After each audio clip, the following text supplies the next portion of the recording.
अब अभी तक जो बातें हुई हैं वो दास ने आपको वर्बली बोली है, लेकिन दास की बोली हुई बातों का आप पे असर नहीं होगा, उतना नहीं होगा जितना होना चाहिए। तो इन बातों का असर हम पे हो कि वास्तव में ऐसा ही है और ऐसा करेंगे तो ही हमारे साथ ऐसा होगा। इन चीजों के लिए अब हम परमपिता परमेश्वर सतगुरु रामपाल जी महाराज जी के अनमोल सत्संगों का सहारा लेंगे, जिससे हमारा विश्वास 4 गुना ज्यादा बढ़ेगा और वास्तव में हमें दृढ़ निश्चय हो जाएगा कि वास्तव में जब तक हम इस तरीके से नहीं चलेंगे इस भक्ति मार्ग पे, जो हमारे भगत भाई ने हमें बताई है गुरुदेव के ज्ञान आधार से, गुरुदेव के सत्संगों का निष्कर्ष निकाल के, और यहां तो यथार्थ गुरुजी बोल रहे हैं, इन सत्संगों में बोल रहे हैं, जो हम आगे देखेंगे सुनेंगे कि भाई जब तक तुम इस लाइन को पार नहीं कर दोगे, जब तक तुम इतने समर्पित नहीं हो जाओगे, तब तक परमात्मा तुम्हारी मदद नहीं करेगा। भक्ति कर रहे हो उसका मिल जाएगा प्रतिफल, कोई दिक्कत नहीं। गधा बन के मिल जाएगा, कुत्ता बन के मिल जाएगा, इंसान बन के मिल जाएगा, मोक्ष नहीं मिलेगा। तो पुण्यात्मा, ये हमारा 20, 25, 30 साल का छोटा सा जीवन है, इस शीश को हम अपनी इच्छाओं को मार के और परमेश्वर को समर्पित कर दें, इससे बड़ा कोई चांस नहीं है। तो देखिए परमेश्वर ने हमें किस प्रकार से निर्देशित किया है इन सभी बातों के लिए। पहले तो दास आपको एक छोटी सी क्लिप, एक 3 मिनट का सत्संग है परमात्मा का, वो सुनाएगा सबसे पहले, ताकि आपको विश्वास हो कि वास्तव में ये बातें चाहे सतगुरु कहें साक्षात सामने बैठ के सत्संग के माध्यम से, या चाहे हमें सतगुरुदेव जी के जो वाणियां हैं, जो सत्संग है, जो किए हुए, जो रिकॉर्डेड जो सत्संग है, चाहे हमें उनके सत्संगों से सुनने को मिले, बात एक ही है। रति भर भी हमने मन में ये अविश्वास पैदा नहीं करना कि हम तो, हमारे को तो जब गुरुजी अपने मुख से ऐसा करने को कहेंगे तो ही हम करेंगे। नहीं, गरीब निर्गुण सरगुण एक है, दूजा ब्रह्म विकार। निर्गुण साहिब आप हैं, सतगुरु सरगुण संत विचार। गुरुजी ने बताया कि वो परमेश्वर निर्गुण रूप में सतलोक में बैठा हुआ है, लेकिन उसकी जो वाणियां हैं, उसके जो शब्द हैं, वो उस परमात्मा का सरगुण रूप है। उन वाणियों को साक्षात परमात्मा ही समझना चाहिए कि परमात्मा ही हमें आदेश दे रहे हैं। तो आज परमपिता परमेश्वर सतगुरु रामपाल जी महाराज जी कुछ समय के लिए शारीरिक रूप से आप और हमसे दूर है, लेकिन उनके सत्संग, उनकी वाणियां सरगुण रूप में आज हमारे बीच में हैं, साक्षात हैं। ये वाणियां, जैसे दास पहले भी बार बार आपको जिक्र करता है कि वर्तमान में हमारा यदि कोई असली गुरु है, गुरु जी के जेल में रहते सहते, तो केवल गुरु जी का ज्ञान ही हमारा असली गुरु है, सत्संग ही हमारा असली गुरु है। वर्तमान में वो सत्संग ही हमारा मार्गदर्शन कर सकता है, सत्संग ही हमें विपरीत परिस्थितियों से, धोखा खाने से बचा सकता है। क्योंकि गुरुजी जेल में है, परीक्षा ले रहे हैं, निर्देशित नहीं करेंगे। जिस प्रकार परीक्षा के हॉल में और एक टीचर अपने बच्चों को निर्देशित नहीं करता, वो ये देखता है जिस कदर मैंने इसको साल भर में पढ़ाया है, उस आधार से अब ये स्वयं अपना अवलोकन करे, अपना मूल्यांकन करे। मुझे तो केवल जैसा लिखेगा वैसा इसको पॉइंट देना है, मार्क देना है। ठीक इसी प्रकार पुण्यात्माओं, सतगुरु रामपाल जी महाराज जी जो हमारे टीचर हैं आध्यात्मिक, आज वो हिसार जेल में बैठे हैं, परीक्षा ले रहे हैं। हम इस 21 ब्रह्मांड रूपी इस परीक्षा हॉल में बैठे हैं और वो परमात्मा अपनी दिव्य दृष्टि से, वो अंतर्यामी मालिक वहां से देख रहा है, हमारी परीक्षा ले रहा है। और अब हमने उनकी इन वाणियों को आधार बना के, जो सरगुण रूप में हमारे समक्ष है, हमारे सामने है, हम दिन रात सुनते हैं, उनको साक्षात सतगुरु रामपाल जी महाराज जी ही समझ के हमने अपने जीवन में अमल करना होगा, उतारना होगा। तो देखिए परमेश्वर क्या कह रहे हैं कि अगर परमात्मा ना हो तो उनकी वाणियों को ही, उनके शब्दों को, उनके सत्संगों को ही परमात्मा समझना होगा। इसी प्रकार आज गुरु जी जेल में हैं, भार उनके सत्संगों को ही हमने एकमात्र आधार बनाना होगा अगर भक्ति मार्ग पे सफल होना है। तो ध्यान से सुनिए। उसको हमने परमेश्वर का को ही मानना, उसको परमेश्वर ही मानना चाहिए, क्योंकि परमात्मा आए थे, उन्होंने जो कुछ कहना सुनना था, हमारे को जो दिशा निर्देश देना था वो देकर चले गए। यदि वो अब आ जाएंगे, सहशरीर यहाँ प्रकट हो जाएंगे, तो भी वही बात कहेंगे जो उन्होंने 600 वर्ष पूर्व अपनी सवसम वेद में कबीर। गुरु जी कह रहे हैं कि परमात्मा कबीर साहिब जी 650 साल पहले हमें अपने सत्संगों के माध्यम से, वाणियों के माध्यम से दिशा निर्देश और आदेश देख के चले गए। यदि आज वो परमात्मा आ जाएगा, सह शरीर आ जाए, वो प्रकट हो जाए। हालांकि यहाँ पे परमात्मा ने 2 संकेत कर दिए कि वो परमात्मा सह शरीर आ जाए, वो प्रकट हो जाए। तो सह शरीर आ गए संत रामपाल जी महाराज जी के रूप में, वो प्रकट भी हो गए। तो कहते हैं आज भी यदि वो परमात्मा यहां आ जाए तो वही बात कहेगा जो बातें वो आज से पहले अपने वाणियों में कह गए। तो हमने उन वाणियों को ही परमात्मा मानना है। ध्यान से सुनना। अब हमने जो परमात्मा यहाँ आकर के अपने उपदेश, अपना आदेश, संदेश जो हमें देकर चले गए थे, उसको हमने परमेश्वर का को ही मानना, उसको परमेश्वर ही मानना चाहिए। क्योंकि परमात्मा आए थे, उन्होंने जो कुछ कहना सुनना था, हमारे को जो दिशा निर्देश देना था, वो देकर चले गए। यदि वो अब आ जाएंगे, सह शरीर यहाँ प्रकट हो जाएंगे, तो भी वही बात कहेंगे जो उन्होंने 600 वर्ष पूर्व अपनी सवसम वेद में कबीर वाणी में, कबीर गिरे में बोली थी। इसके लिए परमात्मा गरीबदास साहिब ने भगवान की महिमा बताई है कि निर्गुण सरगुण एक है, दूजा भ्रम विकार। निर्गुण साहिब आप हैं, सरगुण संत विचार। परमात्मा हमारे समक्ष नहीं है, लेकिन उनके द्वारा दिए गए जो विचार हैं, जो उनकी वाणी है, वो सरगुण है, वो साक्षात उन्हीं को समझना चाहिए कि परमात्मा बोल रहे हैं। अब हम ये दास एक लाउड स्पीकर समझो। आप जी के समझ में आ गया होगा कि चाहे सतगुरु साक्षात बैठ के सत्संग करे, चाहे सतगुरु की वाणियां हमें निर्देशित करे, आदेशित करे, दोनों एक ही हैं, अलग नहीं समझना चाहिए। तो आगे हम देखेंगे कि सतगुरु किस प्रकार आज हमें अपने सत्संगों के माध्यम से निर्देशित कर रहे हैं, उन बातों के लिए जो बातें परमात्मा ने अपने दास के मुख से आप जियों तक पहुंचाई।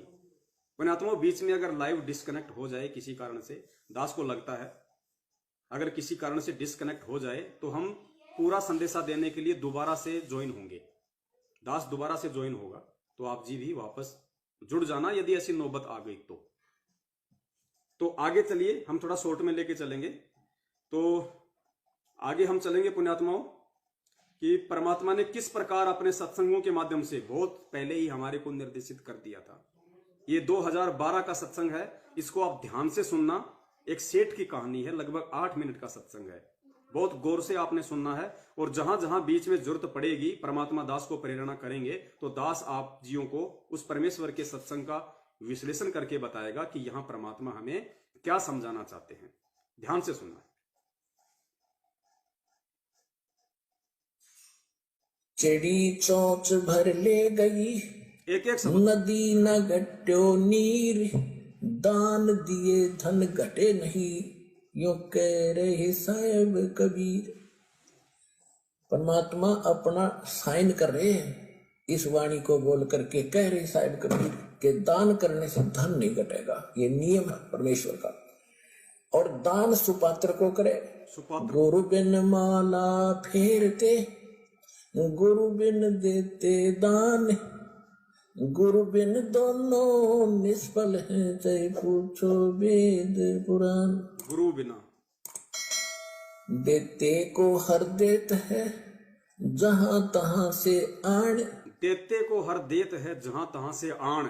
आज आपके घर में जो अनावश्यक संपत्ति है या जो 10वां अंश है, यदि आज आप उस परमेश्वर की किसी आत्मा की मुसीबत में सहायता करोगे तो परमेश्वर कहते हैं देते को हरि देत है, जहां तहां से आण। चाहे कुछ भी करना पड़े परमात्मा को, उस आत्मा को आने वाले समय में यदि ऐसा कोई समय आया तो परमेश्वर उस आत्मा की जरूर रक्षा करेगा, जरूर उसको देगा जो उसने उसकी किसी आत्मा की मदद की है। लेकिन सुपात्र को, गुरु जी कहते हैं कुपात्र को नहीं, जैसे लोग मैनेजमेंट को दे रहे हैं और दुख उठा रहे हैं। अण देवा मांगत फिरो, फिर साहिब सुने ना कान। अब परमात्मा ने भूमिका करके दिखाई हमारे को, खुद परमात्मा ने रोल किया। बंदी छोड़ सतगुरु रामपाल जी महाराज जी की जय हो। सत्साई पुण्यात्माओं, दास ने जैसा पहले कहा था कि नेट हो सकता है डिस्कनेक्ट हो जाए, तो नेट डिस्कनेक्ट हो गया, क्योंकि कोई भी सही संदेशा जब संगत में जाना होता है तो काल भगवान भी अपनी कोशिश पूरी करता है और कहीं न कहीं परमात्मा भी फिर उस पर दया कर देते हैं। तो अचानक से नेट खत्म हो गया। वैसे तो दास ने 3 GB डाटा डाल लिया था, अचानक से नेट खत्म हो गया, कोई बात नहीं, परमेश्वर ने फिर से रिचार्ज करवाया है। अब दास निवेदन करेगा जितने भी भगत भाई बहन इस दूसरे पार्ट में जुड़ रहे हैं वो एक बार जुड़ते ही वीडियो को थोड़ा शेयर कर दें, ताकि हमारे जो अन्य भगत भाई बहन हैं जो डिस्कनेक्ट हो चुके हैं उनको जानकारी हो जाए और वापस वो भी लाइव जुड़ने की कोशिश करें। तो चलिए सतगुरुदेव जी के आशीर्वाद से हम इसका दूसरा पार्ट शुरू करते हैं, जो एक परमेश्वर की वाणी के ऊपर आज का हमारा लाइव संघ का समाधान था कि साईं इतना दीजिए जिसमें कुटुंब समाव, हम भी भूखे ना रहें साधु ना भूखा जाए। तो जो प्रथम पार्ट था वो लगभग 2 घंटे से ऊपर का बना है। अगर आप जी ने अभी तक नहीं देखा है तो फेसबुक पे जो हमारा पेज है संघ का समाधान विद पवन दास, उस पे आप जी उसका फर्स्ट पार्ट जरूर देखें, उसके बाद ही आपको ये आगे का दूसरा पार्ट समझ में आएगा। तो दूसरे पार्ट में हम परमेश्वर के सत्संग के ऊपर बात कर रहे थे कि परमात्मा ने साईं इतना दीजिए जिसमें कुटुंब समाव, हम भी भूखे ना रहें साधु ना भूखा जाए, इस वाणी को चरितार्थ करने के लिए, अपने भगत को इस वाणी के ऊपर चलाने के लिए, अपनी आत्मा में सतगुरु के प्रति भक्ति के प्रति दृढ़ विश्वास पैदा करने के लिए परमेश्वर ने इस सत्संग के माध्यम से हमें किस प्रकार से समझाया है कि उस महाविनाश के दौर में, उस युग परिवर्तन के दौर में, उस महामारी और भूखमरी के दौर में यदि तुम मेरे सत्संगों को आधार बना के चलोगे, मेरी वाणियों पे अमल करोगे, तो परमात्मा तुम्हें कभी भी भूखमरी से या महामारी से नहीं मरने देगा और हर संभव वो परमात्मा तुम्हारी मदद के लिए तैयार रहेगा। तो पुण्यात्माओं, इस सत्संग के माध्यम से परमेश्वर ने हमें कितनी गहराई से समझाया है कि आपने किस कदर अपने सतगुरु के ऊपर विश्वास करना होगा, और जब तक आप विश्वास करने लायक नहीं बनते हैं या नहीं कर पाते हैं, तब तक आप चाहे लाख जन्म भक्ति करते रहिए, सतलोक के दर्शन नहीं कर सकते। तो विपरीत परिस्थितियों में परमात्मा ने किस कदर अपने ऊपर विश्वास करना हमें सिखाया है इस सत्संग के माध्यम से। इस 8 मिनट के सत्संग को आपने बहुत ही ध्यान से सुनना है और इस सत्संग में परमेश्वर की बोली गई एक एक वाणी पे, एक एक शब्द पे आपने ध्यान केंद्रित करना है, और जहां बीच में जरूरत पड़ेगी परमेश्वर दया करेंगे, दास निष्कर्ष निकाल के आप जीवों को देता रहेगा। तो ध्यान से सुनिए इस सत्संग के एक एक शब्द को। चढ़ी चौच भर ले गई, नदी न घट्यो नीर, दान दिए धन घटे नहीं, यो कह रहे साहेब कबीर।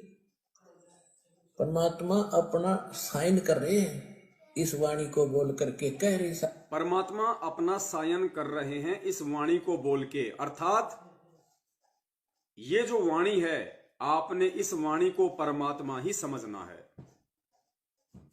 कि ये अटल है, ये संविधान है, ये विधान है परमात्मा का, उनकी वाणियों के रूप में वो टल नहीं सकता। ये वाणियां फैल नहीं हो सकती। अगर जरूरत है तो भगत ने इन वाणियों के ऊपर अमल करने की जरूरत है, इन वाणियों पे अपने जीवन को ढालने की जरूरत है। कि दान करने से धन नहीं घटेगा, ये नियम है परमेश्वर का। और दान सुपात्र को करे, सुपात्र गुरु बिन माला फेरते, गुरु बिन देते दान, गुरु बिन दोनों निष्फल हैं, चाहे पूछो वेद पुराण। देते को हर देत है, जहां तहां से आण, अण देवा मांगत फिरो, फिर साहिब सुने ना कान। अब परमात्मा ने भूमिका करके दिखाई हमारे को कि साईं इतना दीजियो जिसमें कुटुंब समावे। एक धान, आज हमें इस बिचली पीढ़ी में उस परमपिता परमेश्वर कबीर साहिब जी ने अपनी वाणियों के ऊपर चलाने के लिए, अमल करवाने के लिए 650 साल पहले जब वो कबीर रूप में आए थे, सारी सृष्टि के सारे ब्रह्मांडों के संचालक, राजाओं के राजा, शहंशाहों के शहंशाह, जो पल भर में कुछ भी करने में समर्थ है, जिसने 21 ब्रह्मांड इस काल को भीख में दे रखे हैं, 7 संख ब्रह्मांड जिसने अक्षर पुरुष को भीख में दे रखे हैं, वो परमात्मा कबीर साहब 650 साल पहले क्या नहीं कर सकता था यहां 120 साल के अपने लीला में जीवन में। लेकिन उन्होंने क्या किया वो गुरुदेव बता रहे हैं कि परमात्मा तुम्हें अपने नक्शे कदम पे चलता हुआ देखना चाहता है। जब तक तुम परमात्मा की भक्ति में और परमात्मा के पद चिन्हों पे नहीं चलोगे, उस परमेश्वर की भक्ति कर रहे हो और परमेश्वर के ज्ञान को आधार बना के नहीं चलोगे, जिंदगी में सतलोक नहीं जा सकते। तो परमेश्वर ने खुद 650 साल पहले आके रामानंद जी को अपना मुंह बोला गुरु बना के, एक भगत बन के और भगत की भूमिका करके दिखाई कि भले तुम कितने ही सक्षम हो, भले तुम कितने ही प्रॉपर्टी वाले हो, भले तुम कितने ही बड़े हो, चाहे तुम राजा हो, चाहे तुम सेठ हो, लेकिन अगर तुम्हें ये कबीर परमेश्वर की भक्ति करनी है मोक्ष वाली, तो तुमने इस तरह से अपना जीवन यापन करना पड़ेगा। मेरी इस वाणी पे कि साईं इतना दीजिए जिसमें कुटुंब समाओ, हम भी भूखे ना रहे साधु ना भूखा जाए। चाहे तेरे पास में पैसा कमाने के लाख ऑप्शन हो, लेकिन तुझे परमेश्वर की इस वाणी को आधार बना के इस आध्यात्मिक जीवन में चलना होगा, तभी तू सफल होगा। तो देखिए गुरुदेव अपने ही दूसरे रूप कबीर रूप में जब वो 650 साल पहले आए और हर तरीके से समर्थ होते हुए, क्योंकि उनके अलावा तो दूसरा कोई समर्थ है नहीं सृष्टि में, समर्थ होते हुए भी वो परमेश्वर किस प्रकार 120 साल तक एक लीला में जीवन जी के आप और हमें दिखाता है। हम पिछली पीढ़ी वालों के लिए एक सत्संग बना के चले गए परमात्मा 650 साल पहले कि किस तरह से तुम मेरी भक्ति पर लगोगे तब तुम्हारा उद्धार होगा। कितनी गरीबी में कैसा काम करके, और उस गरीबी में जितना पैसा उस परमात्मा के पास में आता था अपनी मेहनत मजदूरी का, उसमें से वो परमात्मा केवल उतना ही रखता था जितना कि परिवार का पेट भर जाए। और उसके बाद यदि 2 रुपए भी बच गए तो गुरुदेव कह रहे हैं कि परमात्मा उसका भंडारा कर दिया करते थे, उसको दान धर्म में लगा दिया करते थे।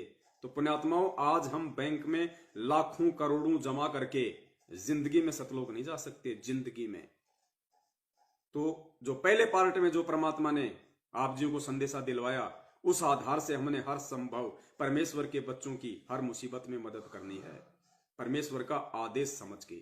सुनिए ध्यान से किस प्रकार परमात्मा ने भगत की भूमिका में अपने आप को चरितार्थ करके दिखाया है आज आप और हमारे लिए। एक जुलाहा सुबह से लेकर शाम तक एक बारीक बारीक तार इकट्ठे करके धागे और कपड़ा बुनता है।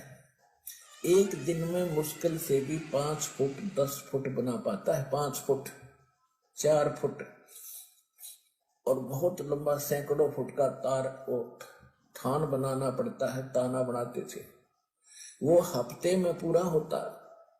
उसकी जो मेन ताना मालिक को मिलता, उसमें से अपने परिवार के लिए जो आवश्यक सामग्री थी, खाद्य पदार्थ लाते और शेष बच जाते उसको सत्संग और भंडार में लगाया करते थे। इस प्रकार परमात्मा हमें उदाहरण देते हैं कि इस लोक में आप भगवान की भक्ति अवश्य करो, पूर्ण संत से प्राप्त करके फिर परमात्मा एक्शन में आएगा। और वैसे हमें फिर परमात्मा एक्शन में आएगा। एक्शन में यानी अपनी भूमिका में आएगा, अपने रोल में आएगा। कब? जब हम परमेश्वर के ज्ञान को आधार बना के, और जो भूमिका उस परमात्मा ने करके दिखाई वैसी भूमिका एक भगत के रोल में जब हम करेंगे, तब वो परमात्मा एक्शन में आवेगा। तब वो उस मुसीबत के समय हमारी मदद करने के लिए एक्शन में आवेगा। मूल्य अपनाओगे तब सफल नहीं हो पाओगे, क्योंकि फिर आपके साथ काल रहेगा ये मन, और केवल वर्क डन मिलेगा आपको। यहाँ वर्क से भी अलग मिलेगा आपको, किस्मत से भी नारा देगा परमात्मा, क्योंकि हम परमात्मा से कुछ और मांग ही नहीं रहे, इतना ही मांगते कि हमारी भक्ति बनी रहे और हमें कोई आवश्यक वस्तु का अभाव ना हो, बस इतना सा। अब जैसे ये सोचते हैं अपने बच्चों के लिए ये बना दूं वो बना दूं। एक लाला जी था, जो ये सोचते हैं भगत होके कि अपने बच्चों के लिए ये बना दूं, अपने बच्चों के लिए वो बना दूं, बच्चों को डॉक्टर बना दूं, बच्चों को कलेक्टर बना दूं, ऐसे भगतों के विषय में जो सतगुरु के भगत होके और ज्ञान को आधार ना बना के खाली देखा देखी में लगे हुए हैं, जो माया जोड़ने में लगे हुए हैं, आगे की प्लानिंग में लगे हुए हैं, उन भगतों के लिए संदेश दे रहे हैं परमात्मा। एक सेठ की कहानी सुनाते हुए, ध्यान से सुनना एक एक पॉइंट को। ये कहानी परमात्मा ने मनोरंजन के लिए नहीं सुनाई, ये कहानी परमेश्वर ने इसलिए सुनाई ताकि इस कहानी के अनुरूप तुम भी अपने आप को ढाल लो, इस कहानी के अनुसार अपने आप को सेट कर लो आने वाले समय के लिए या सतलोक चलने के लिए, अन्यथा दाव नहीं लगेगा। एक धनी, उसने अपने मुनीमों से एक दिन अपनी टोटल संपत्ति का, सारी संपत्ति का टोटल करवाया कि कितनी संपत्ति होगी। उन्होंने बताया जी इतनी होगी, मेरी कितनी पीढ़ी इससे निर्वाह कर सकती है। उन्होंने बताया कि जी आपकी 5 पीढ़ी तो बैठा खा सकती है, इतनी संपत्ति आपके पास धन है। अरे भले आदमियों, फिर छठी क्या खाएगी? वो छठी क्या खाएगी? और कुछ विधि बताओ। तो उन्होंने कहा जी साधु संत बताते हैं, उनके सत्संग सुनने चाहिए। तो सत्संग में बताया गया कि भाई दान करे, जो धन चाहे तो दान करे, और दान से धन घना मिलता है। और दान में जैसे साधु संत भक्तों को जो दान कराया जा वो ज्यादा लाभ देता है। जैसे यहाँ तो सारे साधु संत आते हैं, भगत, असली भगत तो यहाँ आते। फिर भी जो भी जैसा मालिक के नाम पर कहीं के जंगलों में झोपड़ियों में बैठे थे साधु भगत, तो पिछले संस्कारी होते, पिछले पुण्य उनको प्रेरित करते हैं, तो वो कहीं ना कहीं बैठ कर राम राम करते ही रहते हैं। लेकिन भविष्य का चार्जर उनके पास है नहीं, पिछले पुण्यों उनके पास है, जिस कारण से प्रेरित होकर के इतना बड़ा फैसला लिया, जंगल में बैठे या कहीं भी कोई साधना कर रहे हैं। तो उनके पिछले पुण्य ही वहां फल रहे होते हैं। एक आधे को आशीर्वाद दे दे, उन्हें लाभ हो जाए, उसको रोटी मिल जाए, ऐसा चल रहा था इनका काम। तो एक साधु था और पति पत्नी थे दोनों। अब ध्यान से सुनना, ये संदेश हमारे लिए है। उनको मालूम था यहाँ भगत हैं। तो उस लाला जी ने क्या किया, सेठ ने सभी मुंशियों को कहा कि नौकरों को साथ लो और आसपास जितने भी साधु संत हैं सबको आटा दे आओ, किसी को जो मांगे खांड दावल चाल सब ले जाओ और दे के आओ। अब देते हुए आ रहे थे, उस भगत के यहाँ आए।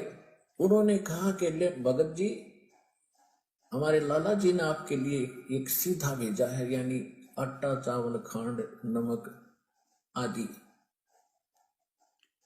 ये कथा बहुत ध्यान से सुननी है, हालांकि आपने कई बार सुनी होगी, लेकिन फिर भी आपने गौर से सुननी है।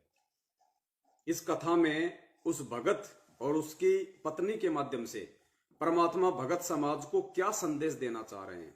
हर कथा का एक सार होता है, हर कथा का एक निष्कर्ष होता है। ये रागनीय नहीं है, ये तत्वदर्शी संत के सत्संग हैं।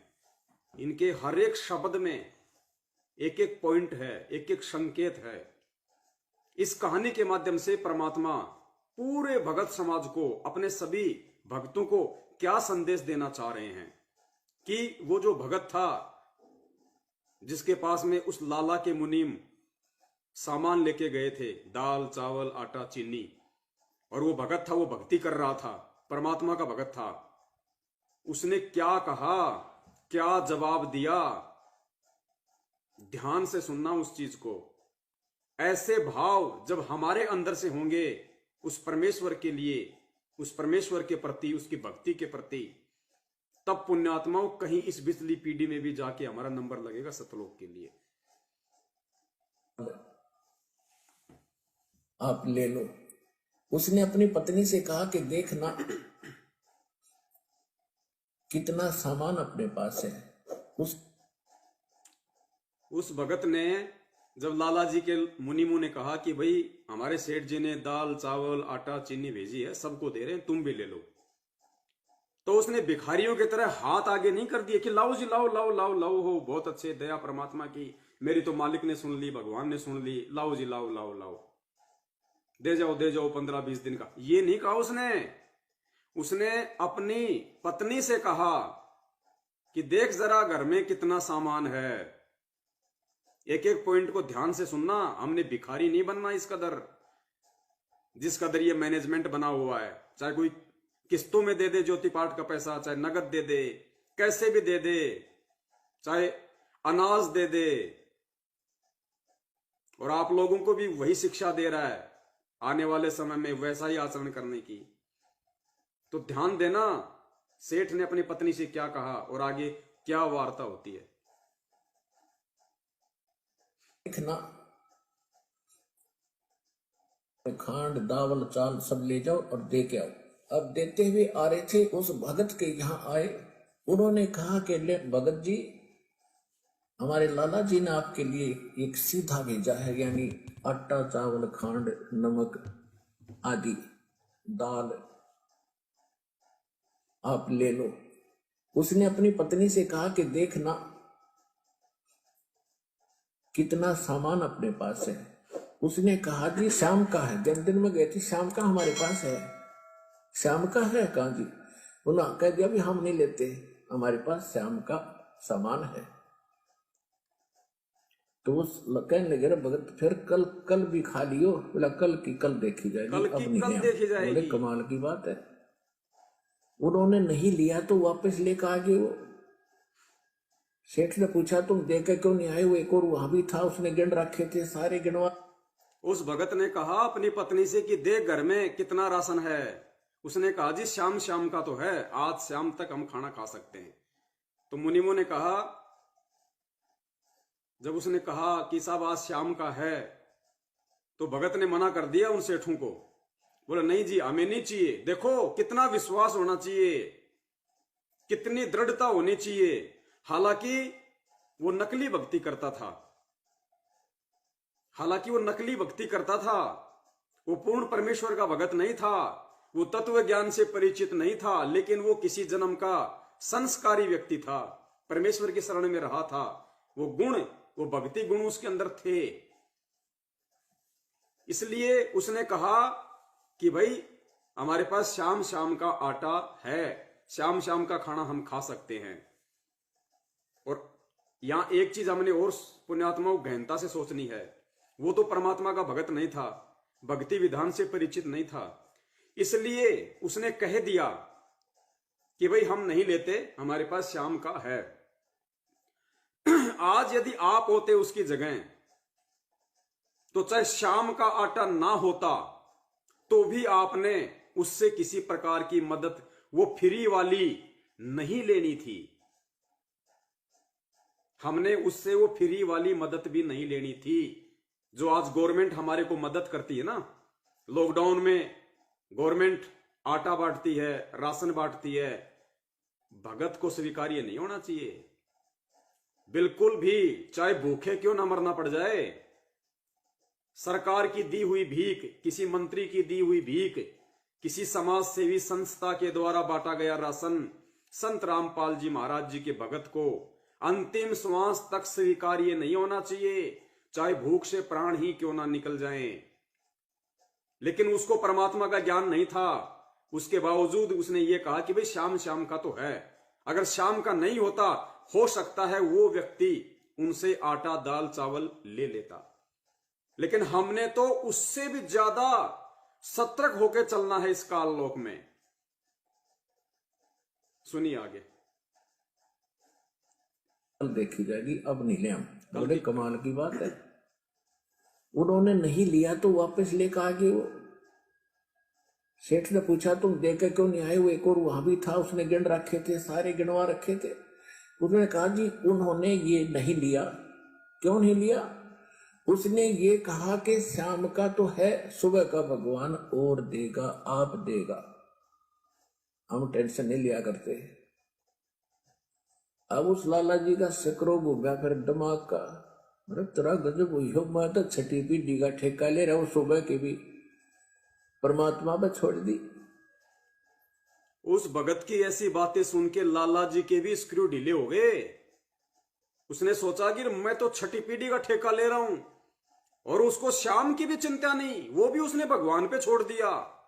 अर्थात पुण्यात्माओं, विपरीत परिस्थितियों में परमात्मा के भगत का कैसा आचार विचार व्यवहार, संतोष, धैर्य और विश्वास होना चाहिए, ताकि दुनिया भी उस भगत को देख के, उस भगत के क्रियाक्रम को देख के, उस भगत के धैर्य को देख के, विश्वास को देख के आपके गुरु की महिमा का गुणगान करे कि भाई धन्य है इस भगत का गुरु, धन्य है इस भगत का बाप सतगुरु, जिसने ऐसा ज्ञान दिया इस भगत को, इसके अंदर ऐसा विश्वास पैदा किया उसने।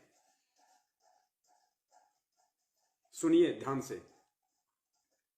वहां से चलकर वहां आया, उसने पूछा कि भाई आप ऐसा निर्णय क्यों ले रहे हो, भूखे मरोगे। भूखे, वो कहने लगे भूखे मरा करें, वो तो भगवान पर विश्वास नहीं करते,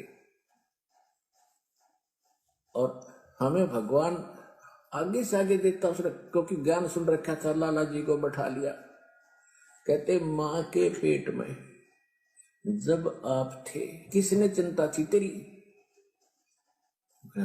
यह तो बात सही है। जब आप मां के गर्भ से बाहर आए, आपका दांत नहीं थे, आप रोटी चावल आटा नहीं खा सकते थे, और उससे पहले आपकी मां के स्तन में दूध भी नहीं था, अब नहीं था। बाहर आते ही बालक कितना चिंतित है, आपको अमृत दूध पिलाया, और अब तू ठेकेदार हो रहा छठी पीढ़ी का, तेरी बुद्धि भ्रष्ट होगी लाला जी। और गधे की योनि में जागा तू, तेने बोला जी के करूं, मैं तो मेरे क्या के करूं, कोड इकट्ठा कर लिया तने, पाप का भागी तू होगा, खाएंगी तेरी पीढ़ी, दान कर वो दे, अपनी किस्मत साथ लेकर आएंगी, तेरे भरोसे नहीं है, बांट दे।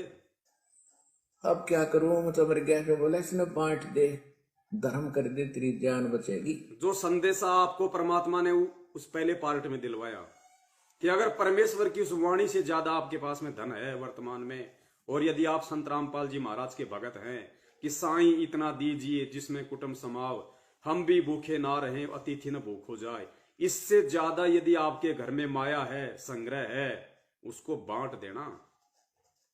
अगर नहीं बांट पा रहे हो तो उसमें आस्था मत रखना, उसके ऊपर गुमान मत करना, उसके ऊपर विश्वास मत करना कि मुझे वो पैसा आने वाले समय में विपत्तियों से बचा देगा, महामारियों से बचा देगा, संकटों से बचा देगा। बिल्कुल नहीं। जितना हो सके भगत भाई बहनों की सोच समझ के मदद कर देना। तब उस लाला जी ने वो भंडारा शुरू किया, धन भी नहीं बचेगा तेरा।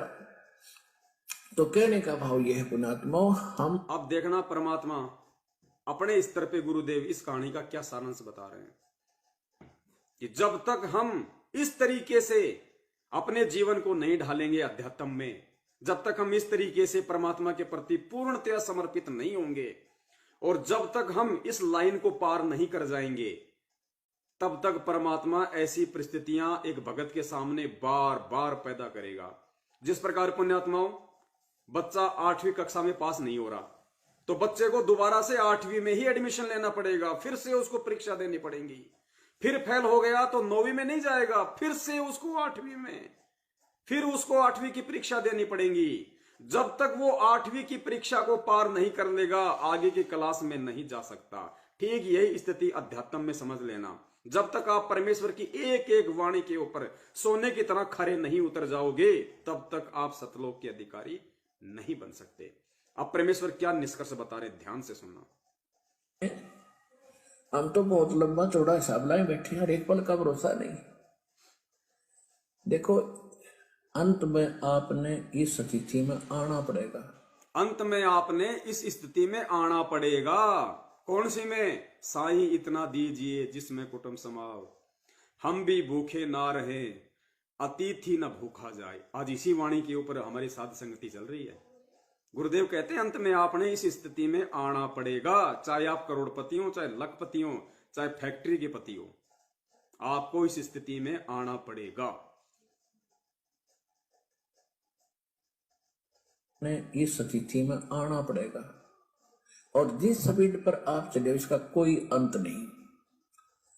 आज किसी के पास एक प्लाट है और थोड़ा सा जुगाड़ होते तो सोचे एक और लूं, और फिर और जुगाड़ हो गया तो एक और लूं, वहां थोड़ा सा ठीक मिल रहा है, रेट ज्यादा होने वाले हैं, वहां भी दाव लग गया तो 30 चौथा और दूसरे शहर में ले लूं, इतने मृत्यु हो जाएगी, और फिर कुत्ता बन के वहां घूमा करेगा, शहर से पट्टी करता।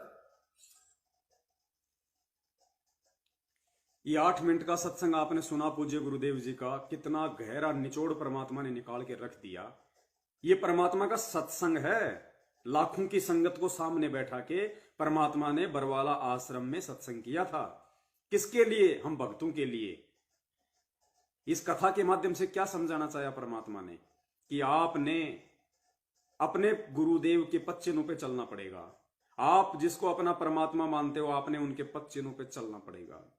एग्जाम्पल परमात्मा ने दे दिए 650 साल पहले आके, एक भगत का भूमिका करके किस प्रकार सारी सृष्टि का रचनहार होके एक गरीब जुलाई की भूमिका करी। एक झोपड़ी में रहा परमात्मा, झोपड़ी में,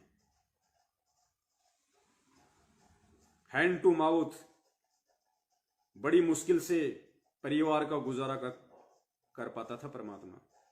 और उसमें भी अगर कुछ बच जाता था, परमात्मा घर पे नहीं रखते थे उस पैसे को। पुण्यात्मा, ये पॉइंट है, एक एक पॉइंट को अपने जीवन में उतारना पड़ेगा। परमात्मा एक भी पैसे को अपने घर में नहीं रखते थे। गुरुजी कहा कि जितनी घर में जरूरत थी राशन की, अपना राशन खरीदा, उसके बाद अगर 1 रुपया बच गए, अगर 2 आने बच गए उस समय की कमाई के अनुसार, तो परमात्मा उस 2 आने को घर में नहीं रखते थे, उस जहर को अपने घर में नहीं आने देते थे। वो जहर था, जहर, माया, काल, परमात्मा उसका भंडारा कर देते थे, उसको बांट देते थे। और फिर जब आने वाले समय में उस भगत के ऊपर आपत्ति आई, उस कबीर परमेश्वर के ऊपर जो भगत के रोल में था, जब उसके ऊपर आपत्ति आई, लोगों ने उसको नीचा दिखाना चाहा, लोगों ने उसको बेइज्जत करना चाहा, और शेख तकी ने 18 लाख साधु संतों को झूठी चिट्ठियां लिख लिख के काशी में भंडारे के नाम पे इकट्ठा कर दिया। उस परमात्मा के भरोसे, उस परमात्मा के नाम की चिट्ठी डाल के, उस भगत के नाम की चिट्ठी डाल के, जिसका नाम कबीर था, जिसके घर में खाने को टाइम पे दाने नहीं हुआ करते थे, उसके नाम से 18 लाख लोगों को काशी में इकट्ठा कर दिया, उसको बेइज्जत करने के लिए। लेकिन भगत के रोल में उस कबीर परमेश्वर ने कहा कि मैं सच्चे खुदा की इबादत करता हूं, मेरा परमात्मा सच्चा है, मैं उसका नेक भगत हूं, सच्चा भगत हूं, और मैं उसकी प्रत्येक वाणी पे चलता हूं, उसकी प्रत्येक आज्ञा का पालन करता हूं, भगत के रोल में। और फिर परमात्मा ने एग्जाम्पल देके दिखाया कि बच्चों देखो, उस समय फिर 18 लाख लोगों को उस कबीर परमेश्वर ने कुछ भी कारण बनाया, और 3 दिन और 3 रात तक मनमोहक भोजन खिलाया, साथ में सोने की मोहर और दोहर भी दी, कम्बल और सोने की मोहर। ये एग्जाम्पल, ये सत्संग बनाया परमात्मा ने 650 साल पहले आके, कि जिस प्रकार एक भगत का जीवन मैंने जी के दिखाया है। अगर कबीर की भक्ति करनी है तो, अगर सतलोक वाली भक्ति करनी है तो, चाहे तू लाख कमा रहा है, और अगर तू भगत है तो घर में माया को उतना ही प्रवेश होने दे जितनी जरूरी है। अनावश्यक प्रवेश करेगा वो जहर है, जहर। तू भी मरेगा, बच्चों को भी मारेगा। बाकी अगर सतगुरु है तो सतगुरु को दान कर दे, सतगुरु को चाहे ज्योति करवा, चाहे पाठ करवा, सतगुरु के हाथों में दे या सतगुरु के आदेश से दे। खुला पाठ करवा लाख रुपए का, कोई दिक्कत नहीं।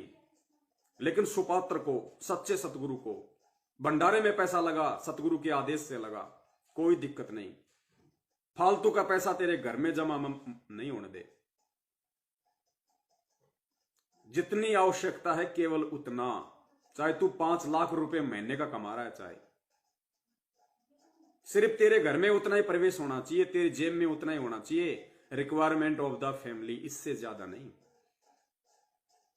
और ऐसे भगत पे यदि फिर कोई कर्म की मार पड़ेगी तो परमात्मा दोनों हाथों से धन लुटाएगा, दोनों हाथों से धन लुटाएगा।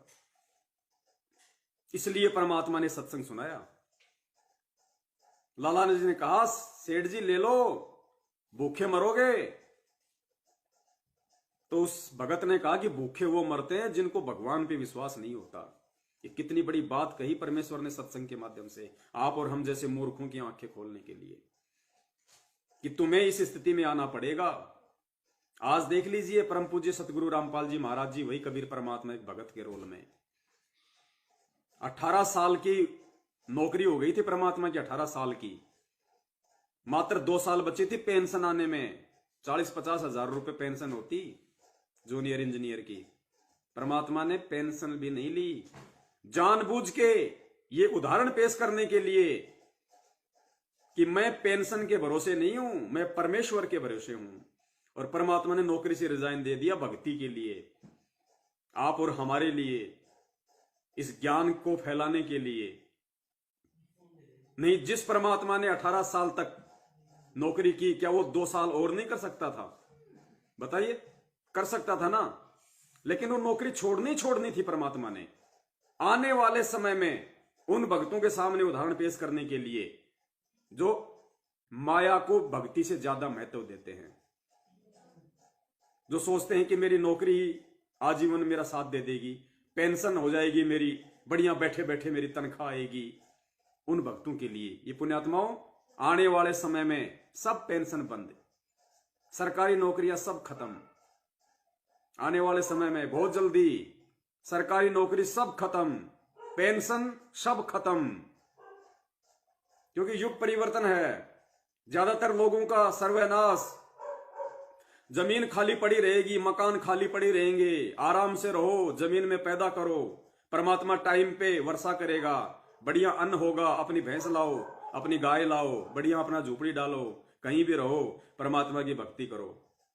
फालतू की चोचलागिरी बिल्कुल नहीं होगी। लघु उद्योग होंगे, छोटे छोटे कारखाने होंगे जो पहले हुआ करते थे, हाथों से सामान बना करेगा जो पहले बना करता था। लघु उद्योग होंगे, धीरे धीरे धीरे धीरे ये भौतिकता सब समाप्त हो जाएगी, धीरे धीरे बहुत कम रह जाएगी, बहुत कम।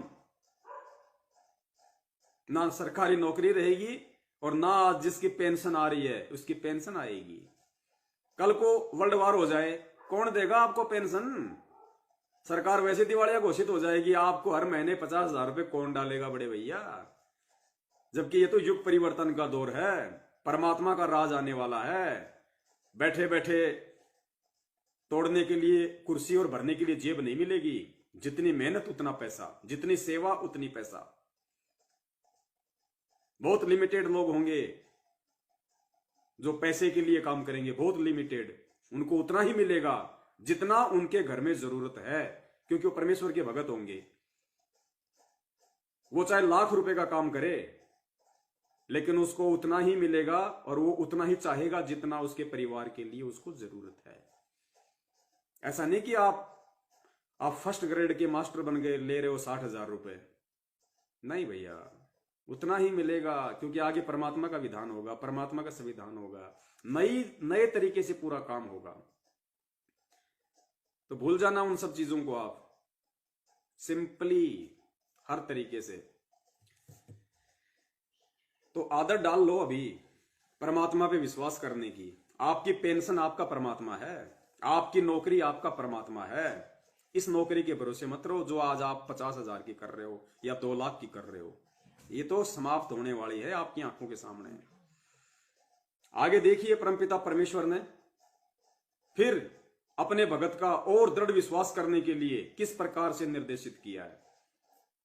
एक विश्वासी भगत के लिए, अपनी वाणियों पे चलाने के लिए, कि इसको विश्वास हो। एक सत्संग और किया परमात्मा ने छोटा सा। परमात्मा कहते हैं कि तुम महीने में 3 दिन तो मर कर देख लो। जो हम मरेंगे फिर तो वापस आ ही नहीं सकते, वैसे मरते हैं, काल मारेगा जब तो वापस आ ही नहीं सकते, सारा काम रह गया, बिगड़ गया। और हम 3 दिन मर जाएंगे, जीवित मरना है। नो सोच ले हम मर गए और आश्रम की तरफ चल पड़ी। चाहे कितना भी काम खराब हो, चाहे कुछ भी होता है, आप समझिए कि मैं मर चुका हूं। और तीसरे दिन फिर जी जाएंगे, अब तो फिर जाकर उन कामों को और जल्दी शीघ्र कर लेंगे, ठीक कर लेंगे। कुछ थोड़ा बहुत नुकसान है उसको भी देख लेंगे। और फिर जिसके लिए हम मरते हैं तो वह ध्यान से सुनना, परमेश्वर का छोटा सा सत्संग है लेकिन रहस्य बहुत गहरा है। परमात्मा ने एक छोटा सा एग्जाम्पल दिया कि जब तुम सत्संग की तरफ चलते हो 3 दिन, तो जीवित मर के आओ। जीवित मरने का मतलब अपने दिमाग को बिल्कुल शून्य करके, ना कोई काम धंधे की टेंशन रखो। ऐसा नहीं कि भाई रोजाना दुकान से मैं 5,000 रुपये कमा रहा हूं, 4-5 मेरे पास में कारीगर काम कर रहे हैं, मैं 3 दिन सत्संग चला गया, पता नहीं वो लड़के पीछे से कैसा काम करेंगे, घाटा होगा या नुकसान होगा, वो खा जाएंगे, बीच में से गफला कर लेंगे। कुछ नहीं, ये सोच के आओ कि मैं मर चुका हूं, ना कारीगर है, ना दुकान है, ना काम धंधा है, कुछ नहीं है, ना नफा है, ना घाटा है, ना नुकसान है, कुछ नहीं है। जीवित मर के 3 दिन कि कुछ नहीं है, मैं मर गया। अगर परमानेंट मर जाएंगे तो कौन संभालेगा दुकान को? तो उन कारीगरों से कौन हिसाब लेगा? कौन दिमाग में 100 प्रकार की टेंशन पालेगा? तो गुरु जी कहते हैं सत्संग में अगर तुम आते हो, सत्संग में आने का मतलब उस परमात्मा की तरफ चलना, परमेश्वर की तरफ चलना, परमेश्वर के ज्ञान पे चलना। जीवित मरो, कोई टेंशन नहीं होनी चाहिए तुम्हें किसी भी प्रकार की।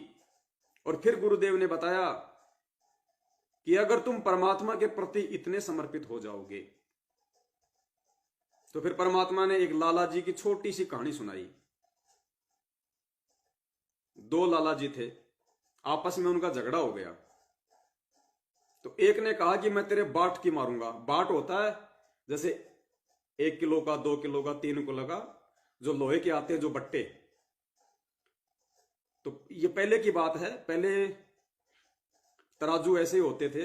आजकल तो जैसे लाइट वाले आ गए, पहले ऐसे होते थे वो तराजू। तो उसमें मतलब बाट हुआ करते थे 100 ग्राम का, 50 ग्राम का, 1 किलो का, 2 किलो का, 5 किलो का। तो 2 लाला जी का आपस में झगड़ा हो गया। दो सेठों का, जिनकी दुकान होती थी राशन की, 2 का झगड़ा हो गया। तो एक ने कहा कि मैं तेरे बाट की मारूंगा, सिर में उठा के, और उस लोहे के बट्टे की तेरे सिर में मारूंगा। तो दूसरे ने कहा कि मैं कौन सा ठाली बैठूंगा। उसने कहा कि मैं कौन सा चुपचाप बैठूंगा, मैं भी उठा के मारूंगा। तो परमात्मा यहां कहना चाह रहे हैं, अगर तुम परमात्मा के लिए जीवित मरोगे तो परमात्मा कौन सा ठाली बैठेगा। तुम्हारे पीछे से सारे काम संवारने के लिए तुम्हारे से पहले तुम्हारे घर पे पहुंच जाएगा परमात्मा। सुनना परमेश्वर का सत्संग। आश्रम की तरफ चाल पड़ी। चाहे कितना भी काम खराब हो, चाहे कुछ भी होता है, आप समझिए कि मैं मर चुका हूं। और तीसरा दिन फिर जी जाएंगे, अब तो फिर जाकर उन कामों को और जल्दी शीघ्र कर लेंगे, ठीक कर लेंगे। कुछ थोड़ा बहुत नुकसान है उसको भी देख लेंगे। और फिर जिसके लिए हम मरते हैं तो वह बात से वो के फिर ठाली बैठेगा। 2 लाला जी लड़े थे। एक बोला तेरा बाट मारूंगा, वो बोला मैं के ठाली बैठूंगा। तो भाई ऐसे भगवान के ठाली बैठेगा। अगर तुम उसके नाम से कुछ करके देखोगे, ऐसे ही भगवान क्या ठाली बैठेगा। भगवान कौन सा चुपचाप बैठ जाएगा।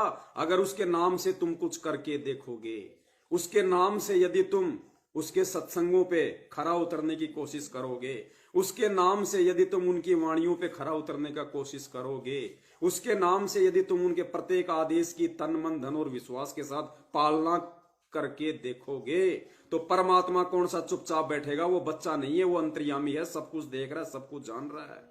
लेकिन वो ये चाहता कि तू कम से कम 1-2 कदम तो आगे बढ़ा।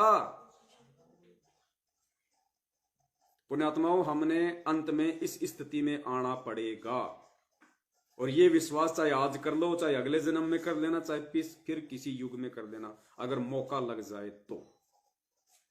वहां लाओगे तो वो भी निश्चल नहीं रहेगा, आपको वो करके दिखाएगा जो आप सोच भी नहीं सकते। वो करके दिखाएगा परमात्मा। अब तो हम एक लल्लो पत्तों से लगे हुए तो भी इतने काम करने लग रहे हमारे वो, अगर पूरे समर्पित हो जाए। और यदि हम जिस दिन समर्पण कर देंगे, जीवित मर जाएंगे, पता नहीं क्या करते हैं। फिर देखना। ये समर्थ के वचन हैं, ये कबीर परमात्मा के वचन हैं जो आप सुन रहे हो उनके मुख कमल से। ये उस भगवान के वचन हैं। जिस दिन हमने इनके वचनों पे अमल कर लिया, जिस दिन हमने विश्वास कर लिया इनके बोले हुए एक एक शब्द पे, पुण्यात्माओं, ये परमात्मा वो कर देगा जो हम सोच भी नहीं सकते। जिसने सेऊ सम्मन के साथ किया, जिसने मीरा के साथ किया, जिसने द्रौपदी के साथ किया, जिसने भगत प्रहलाद के साथ किया, जिसने सदना कसाई के साथ किया, जिसने सिकंदर लोदी के साथ किया, जिसने रामानंद जी के साथ में किया, ये वो वही परमात्मा है, ये कोई दूसरा नहीं है। रूप भिन्न है, वही परमात्मा है। ये कमी आप और हमारी रहेगी, अगर रहेगी तो इसकी तरफ से नहीं रहेगी। इसकी तो वाणी है, जय तू चाले एक कदम मैं चालू कदम 60। तू अगर एक कदम मेरे वाणी पे चलेगा, मेरे सत्संग पे चलेगा, मेरे सत्संग को आधार बना के मेरे मार्ग पे चलेगा एक कदम, तो परमात्मा कहते हैं मैं तेरे लिए 60 कदम चलूंगा। 60 कदम, इस समर्थ का वचन है, फैल नहीं हो सकता, चलेगा। जय तू चाले एक कदम मैं चालू कदम 60, जय तू हो जा काठ का मैं हो जाऊं लोहे की लाठ। और हम भगत कहते हैं संत रामपाल जी महाराज जी का। भगत जी शादी में चला गया था, नाम टूट गया। क्यों भाई, क्या करूं भगत जी, परिवार वाले दबाव देने लग गए। ये लो जी, भक्ति कर रहे हो, ड्रामा कर रहे हो भाई, हैं? भगत जी, हनुमान जी का प्रसाद था, घर वालों ने जबरदस्ती खिला दिया। अरे कैसे खिला दिया? तूने खाया है, जबरदस्ती खिलाया नहीं, तूने खाया है। कब भक्त बनेंगे फिर, कब भक्ति करेंगे? शरीर छूटने के बाद फिर कुत्ते बनेंगे, फिर खाना उन देवी देवताओं का चढ़ावा, उनके मंदिरों पे जा जाके खूब खाना, और नीचे उतरते समय गुरुजी कहते हैं फिर पेशाब की धार भी मारना उनके ऊपर। कब भाई, कौन से जन्म में करेंगे फिर? इससे बढ़कर समय दोबारा नहीं आएगा, ये अंतिम दाव है। कल्प युग फिर मौका नहीं मिलेगा, कल्प युग। भगत जी, मेरी पत्नी नाराज हो गई, बोले या तो बाबा रामपाल जी की भक्ति कर ले या मेरे को घर में रख ले। भगत जी, मैं क्या करूं? अरे करना था तेरे को नालायक, ये मौका था, ये तेरी परीक्षा थी।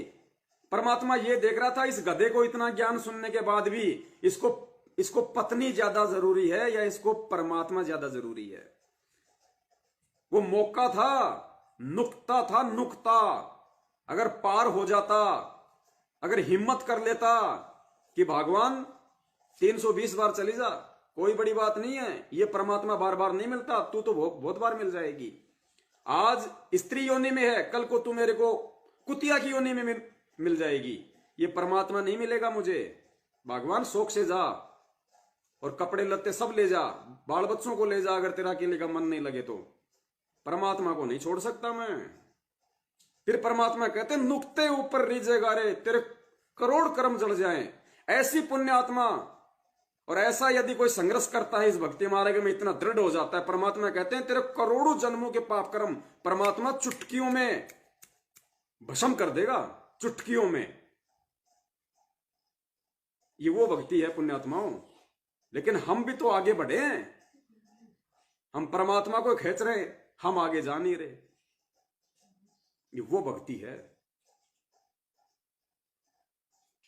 एक छोटा सा सत्संग और सुनिए परमपिता परमेश्वर जी का, इसी विश्वास को लेके। गुरु जी कहते हैं चाहे तेरे को सब कुछ सर्वनाश होता दिखाई दे, विश्वास करके देख ले एक बार। अपने आत्माओं, हमारा इतना दिल कमजोर हो चुका है कि हम वहां तक बुद्धि उठती नहीं ना, दिल डटता कि हम भगवान को इतना विश्वास कर सके। जैसे कहते हैं कि तुलसी बिरुआ बाग में, तुलसी बिरुआ बाग में सीचत भी मुरझावे, राम भरोसे जो रहे वो पर्वत पर लहरावे।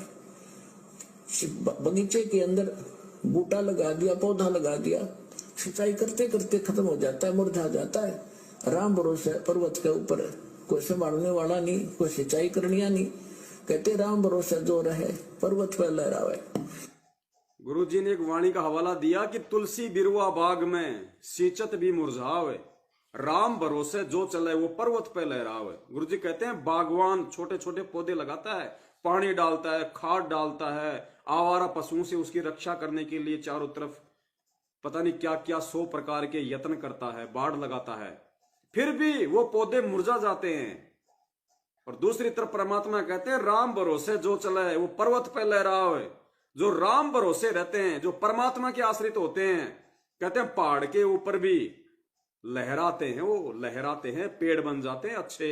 अब पहाड़ पे बताओ किसने पानी दिया, किसने खाद दिया, लेकिन वो राम भरोसे थे, इसलिए लहरा रहे हैं।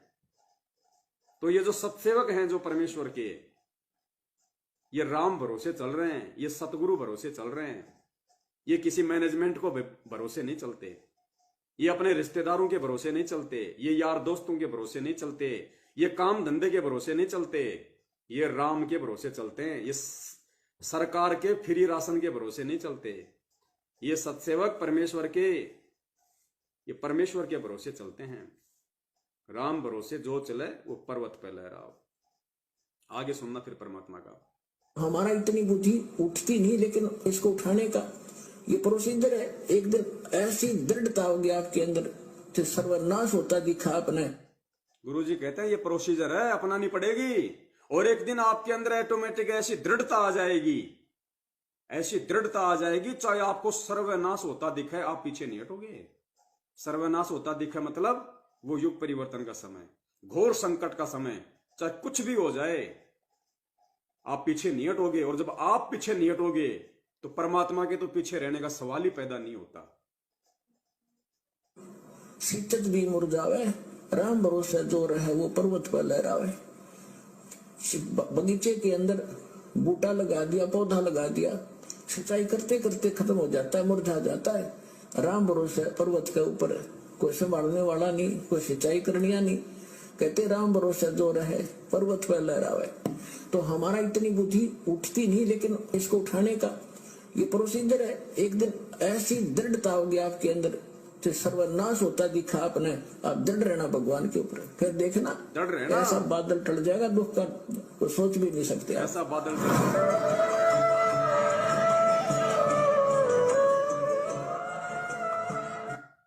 गुरु जी कहते हैं आप राम भरोसे रहना, चाहे आपको सर्वनाश होता दिखाई दे अपना, अगर विश्वास रखोगे तो बादल ऐसा टाल देगा परमात्मा, आप सोच भी नहीं सकते।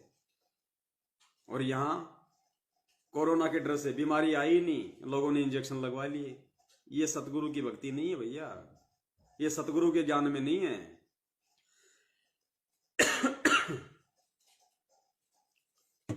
तो पुण्यात्माओं, अब क्या है कि दास की ड्यूटी सुबह 7 से शाम के 7 बजे तक है, तो 11 बजने को है। 4-5 घंटे की नींद भी जरूरी है।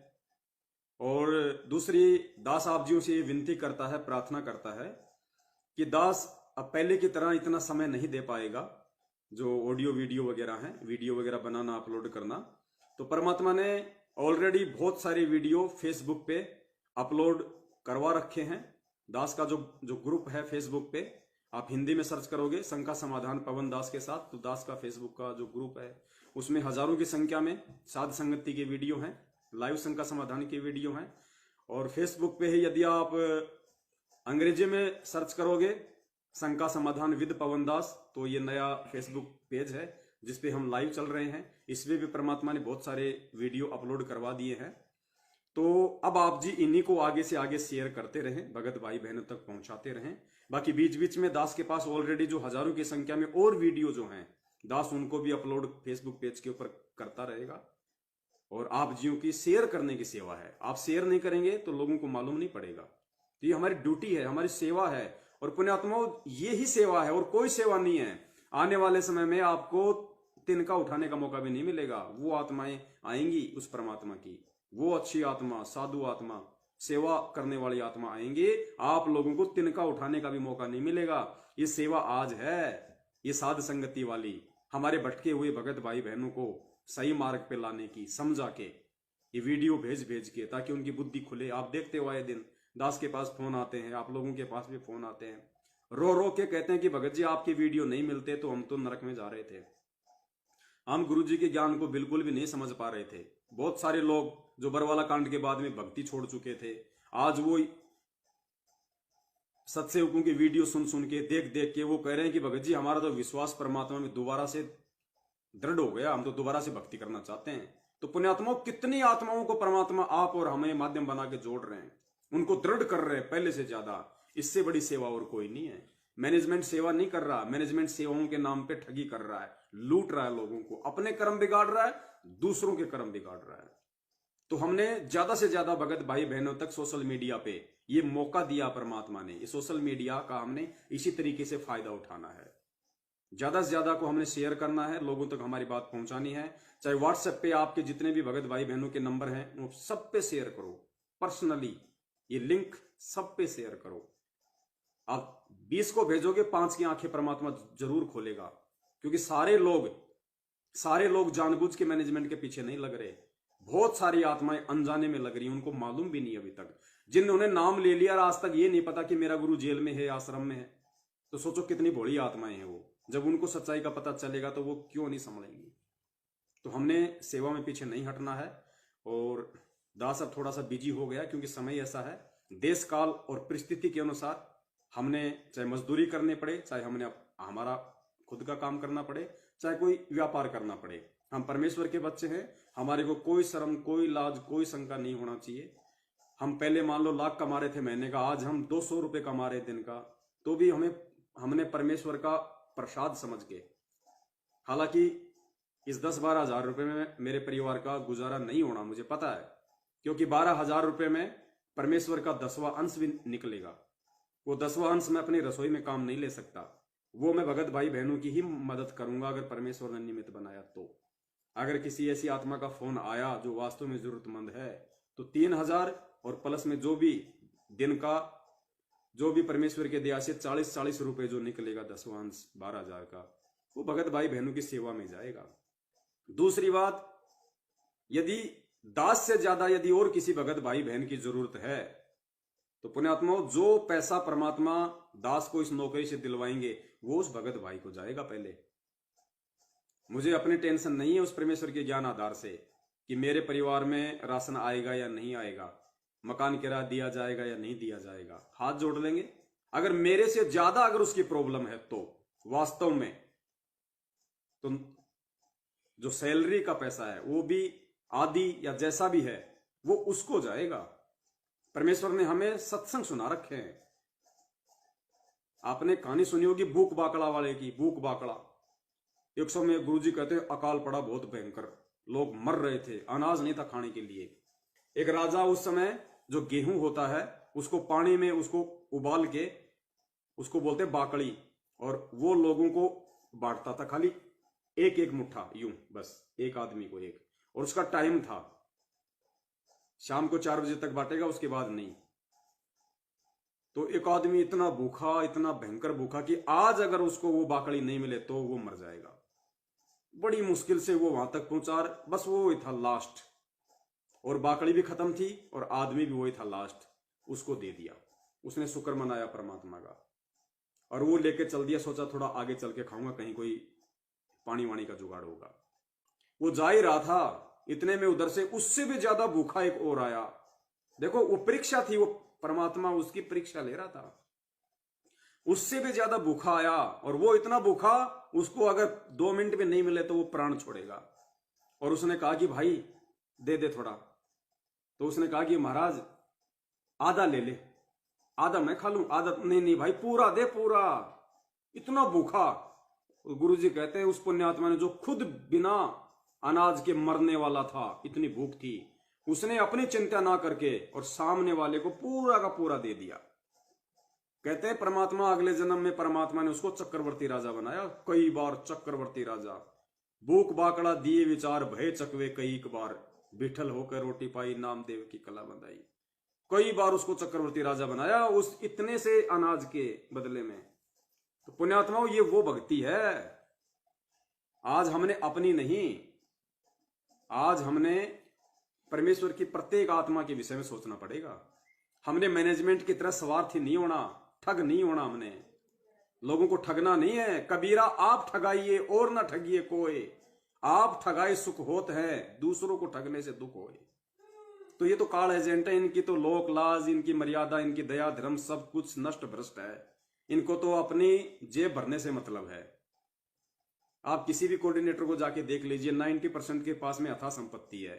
चाहे कुरुक्षेत्र का, चाहे वो बसंत सैनी हो, चाहे हरियाणा का स्टेट कोऑर्डिनेटर अमन गोदारा हो, चाहे राजस्थान का प्रकाश हो, चाहे हिमाचल का ये ओम प्रकाश हो, और विष्णु साहू का तो कहना क्या, बैतूल वाले का, वो तो कई करोड़ों का जो आश्रम है वहां पे, उसको अपने बाप दादे की प्रॉपर्टी समझ चुका है।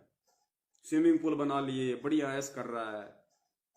उसको तो जिस दिन परमात्मा को सौंपने का समय आएगा ना, उसके तो अक्के बक्के हो जाएंगे, छोड़ नहीं पाएगा वो प्रॉपर्टी को। पुण्यात्मा, इस कदर काल ने उसको जकड़ लिया है। वो अपनी समझ बैठा है, वो भक्तों का दान है आश्रम, लेकिन वो अपनी समझ बैठा है अज्ञानता में, छोड़ने में उसके पसीने आएंगे। और वैसे भी उसके पास अब स्कॉर्पियो है, बढ़िया बढ़िया गाड़ी है, बढ़िया बढ़िया मकान बना लिए। कहां से, खुद कौन सा काम कर रहा था वो? पहले एक बैंक में नौकरी करता था, वहां उसने 420 करी, बैंक से उसको निकाल दिया। फिर वो जय गुरुदेव पंथ में गया, विष्णु साहू एमपी का स्टेट कोऑर्डिनेटर, जय गुरुदेव पंथ में उसने 3-4 लाख रुपए का उसने घपला किया, वहां से उसको धक्के मार के निकाले। फिर ये संत रामपाल जी महाराज जी के मार्ग में आया, और उसके बाप ने उसको पहले कह दिया था कि विष्णु बेटा, ये सच्चा मार्ग है, यहाँ घपला मत करना, और सबसे बड़ा घपला उसने यहाँ कर दिया। तो पुण्यात्माओं, ये काल का बहुत बड़ा जाल है। वो कैसे फांस लेगा और कब फांस लेगा पता भी नहीं चलेगा, यदि हम सतगुरु से दूर हैं तो, साध संगति से दूर हैं तो कोशिश करो परमपिता परमेश्वर की वाणियों पे चलने की। दास भी पूरी कोशिश करेगा, आप भी पूरी कोशिश कीजिए। हम परमेश्वर के प्रत्येक वचन की तन मन धन से पालना करें, और जैसा हमें परमात्मा बनाना चाहते वैसा हम बनने का प्रयास करें, परमेश्वर को दंडवत करते हुए, उनसे विनती करते हुए। पुण्यात्माओं, तभी ये हमारा जन्म सफल होगा, अगर इसी जन्म में अगर मोक्ष प्राप्त करना है तो। अन्यथा परमात्मा ने हजारों साल के लिए कहा है कि हजारों साल ये मार्ग चलेगा। अगर आपकी नई इच्छा है, आप नहीं इन चीजों को कर पाते हैं, तो अगले जन्म में देखेगा परमात्मा, फिर अगले जन्म में देखेगा। भाई नहीं, भगत वही होगा, ज्ञानी वही होगा, विद्वान वही होगा, अच्छी और संस्कारी आत्मा वही होगी जो इसी जन्म में अपना सब कुछ दांव पे लगा देगी, सतगुरु के विश्वास के ऊपर, सिर्फ सतलोक के लिए, अपने आत्म कल्याण के लिए, और कोई स्वार्थ नहीं, कोई लोभ लालच नहीं। फिर देखना, जतु चाले एक कदम में चालू कदम 60, जतु हो जा काट का, परमात्मा सतलोक में बैठा देगा फिर।